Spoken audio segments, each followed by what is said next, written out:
Kad vidim ovaj kamenac u WC-u, padne mi mrak na oči.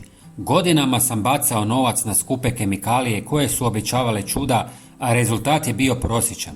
Dok nisam otkrio ovu jednostavnu kombinaciju koja uništava kamenac preko noći.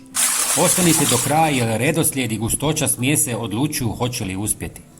U posudu najprije ulijte oko 100 ml običnog deterđenta za suđe. On nije tu samo zbog pjene. Njegova je uloga da smjesi da gustoću kako bi se zadržala na površini umjesto da odmah sklizne niz keramiku. Uz to razgrađuje masnoću i pomaže sastojcima da bolje prionu uz naslage. Nakon toga dodajte 2 pune žlice kuhinjske soli.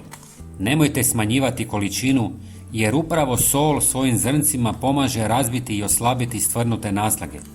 Lagano promiješajte. Zatim ulijte oko 200 ml octa jačine 15% ili više. Jačina je važna jer snažnija kiselost lakše prodire u kamenac.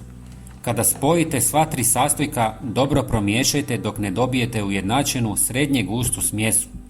Ocat otapa mineralne naslage, sol ih mehanički razgrađuje, a deterđent osigurava da se smjesa zadrži na problematičnim mjestima dovoljno dugo da odradi posao. Upravo ta kombinacija daje snažan učinak bez agresivnih kemikalija. Smjesu prelite u praznu bocu s užim otvorom kako biste je lakše nanijeli ispod ruba WC-a školjke. Najbolje je to učiniti na večer prije spavanja. Nanesite obilno na sva mjesta gdje je kamenac vidljiv i ostavite da djeluje preko noći. Ujutro izribajte WC četkom. Razlika će biti vidljiva odmah, a površina će ostati svježa i čista.